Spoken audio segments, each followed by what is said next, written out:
You really have to say something. Why don't we sing? No one likes singing. Shush.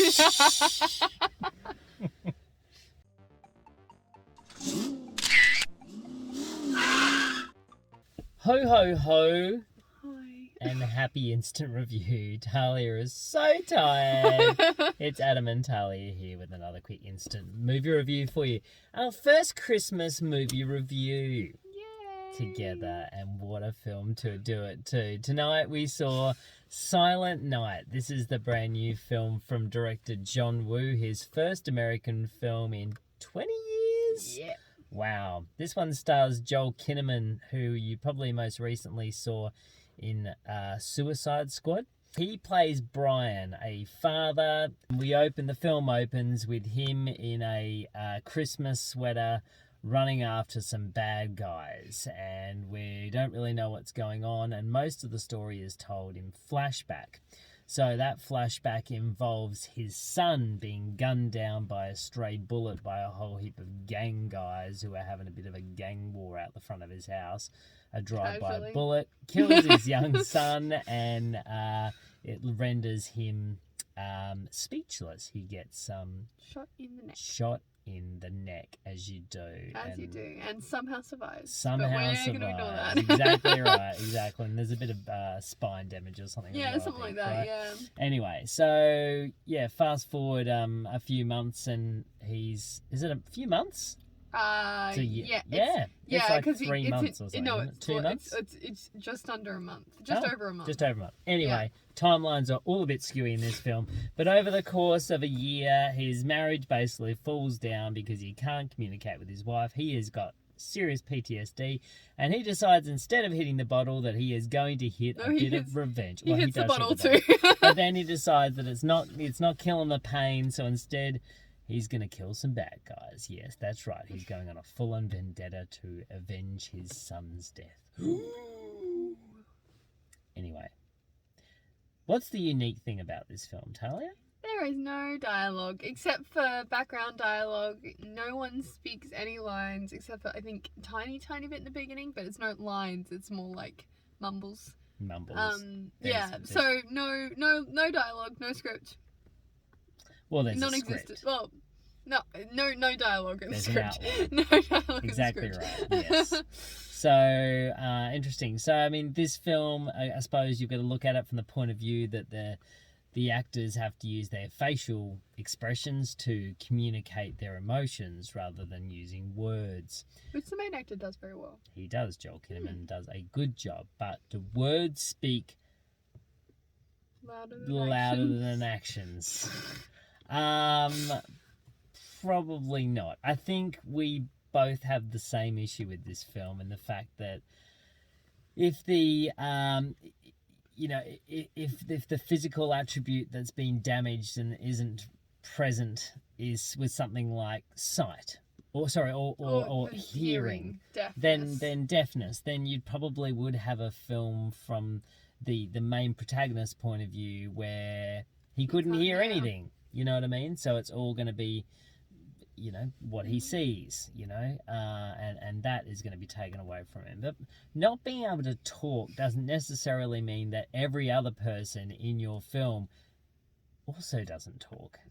I don't feel we kind of said that if the message was that his voice was taken away both physically and metaphorically, like he couldn't express the things he was feeling and so he went a bit crazy, it could have been that he didn't talk and then everyone else did, because no one else's voice was taken away. It was just his. Literally just his. And, if you're going to use that technique, or maybe you get it from the POV of the protagonist, that no one is saying anything to him, but maybe if we then jump out from the protagonist and someone is saying, why aren't you talking back to me? Aren't you listening to the words coming out of my mouth?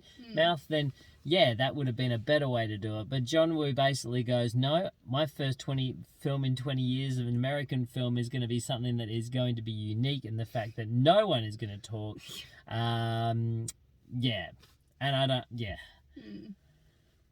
Look, for good things, Joel Kinnaman is really good as Brian.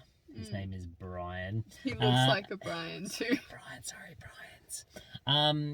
And he is good. He does show emotion. He does put the work in. He's pretty ripped. He goes from quite a happy guy to a broken guy to a guy who's on full-on revenge. He does that quite well. I wouldn't say he's charismatic at all. He just looks like an every guy, So from that point of view, he ticks that box. Everyone else in the cast is completely superfluous. And the other thing is with the soundtrack of this film, which has to do a lot of heavy lifting because there's not a lot else. You've got a Foley track and you've got a soundtrack. And I think the soundtrack, there was a lot of synth. It was a lot of synth strings and a lot of synthy sort of stuff going on, and it was very John Woo. So good Foley. Good Foley. I'll give the Foley artists a big clap. Really because great there's a choreography lot with of the work. fights too. Like great fight choreography. Really great Foley work. Absolutely, yeah. There's some great car chases. There's some good shootouts. There's not a huge reliance of slow-mo. If you're thinking about John Woo, all right. Okay, in the context of John Woo. So let's have a think about it. What do we get? What John Woo things do we get? We get a bird. Birds. He loves his birds. No doves, but there is a random bird. I was disappointed. I was disappointed about the no You doves. were very disappointed. I was waiting for a dove to arrive on the mantle to say, this could be a peace dove. This could be you making peace with yourself, and then maybe he smashes the window and the dove flies away. I'm giving you heaps of outs here. I'm giving you lots of things you could have done. So we've got that. We have got slow-mo, but it's used better than it was in, say, Mission Impossible 2, everyone's favourite Mission Impossible movie. So we've got a bit of slow-mo. We do have action. We've got some good action. We do have some big coats. I know that John Woo likes his big coats as well, so we do have some big coats. We do have motorcycles, something that he is a big fan of as well.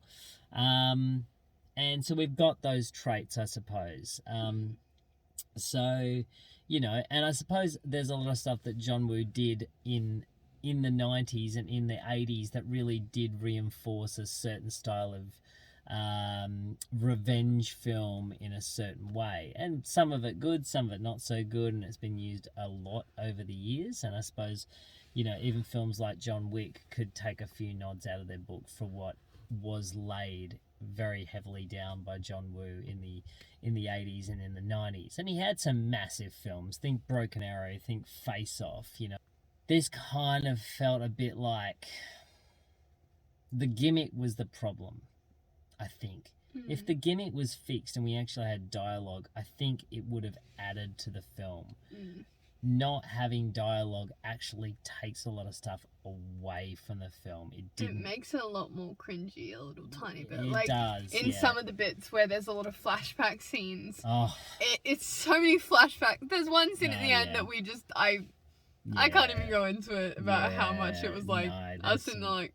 Really? Terrible flashbacks. I hate exposition kind of stuff in films, and it was a lot of flashbacks, and I'm not a massive fan of that, to be completely honest with you. Love the fight choreography. There was some really great prosthetic work, not prosthetic, but scar work and stuff, the makeups was pretty good, and the bloody was even pretty good in terms of that. There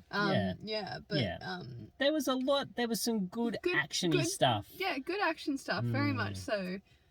Just, I think the story was the problem. The big problem is we don't... No.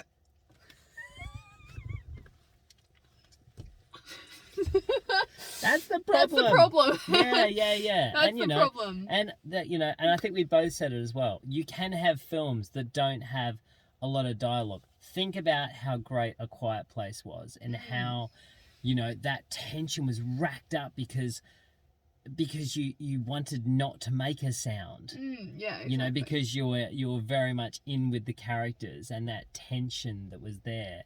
But we didn't have anything that we could go, poor bloke, you can't talk, because everyone else is talking. Wouldn't you want to be able to say something? Wouldn't you want to really say what you want to say?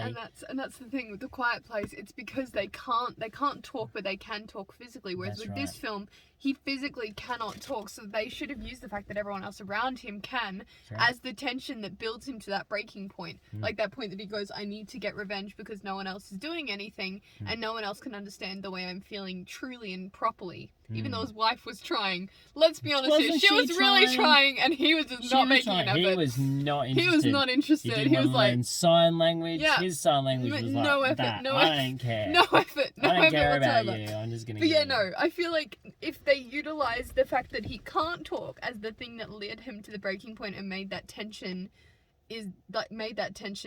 more like in The Quiet Place, but kind of in the opposite, if that makes any sense. That everyone else is being loud and he's the only one that is quiet, even though he wants to be loud, if that makes any sense. Yeah, it was just, that was one of the main things for me that just didn't really make a lot of sense, and I just think that it really just completely and utterly kind of ruined this, like, kind of what could have been an okay movie, a pretty good movie, like a relatively okay movie. I think you're going in straight away going, I don't like John Woo. Yeah, So I think straight away you're going, I don't like John Woo. I don't mind some things about his See, I love direction Face style. Off. I love Face Off, and I love everything that Face Off is about. But yeah, unfortunately, the gimmick was the problem. Yeah. And when the 100%. gimmick of your whole film is the issue, It kind then of it's dampened really the whole hard film. to get back from that. So unfortunately, it didn't work. So, what would you give Silent Night, the Christmas violent film for this season, out of 10? I'm gonna give it a 4. Wow. I See, did not like it. I'll go very 5 and much. I'll go 5.5 because I think it does have some great action moments. I do think Joel Kinnaman was really good. Yeah. But yeah. John.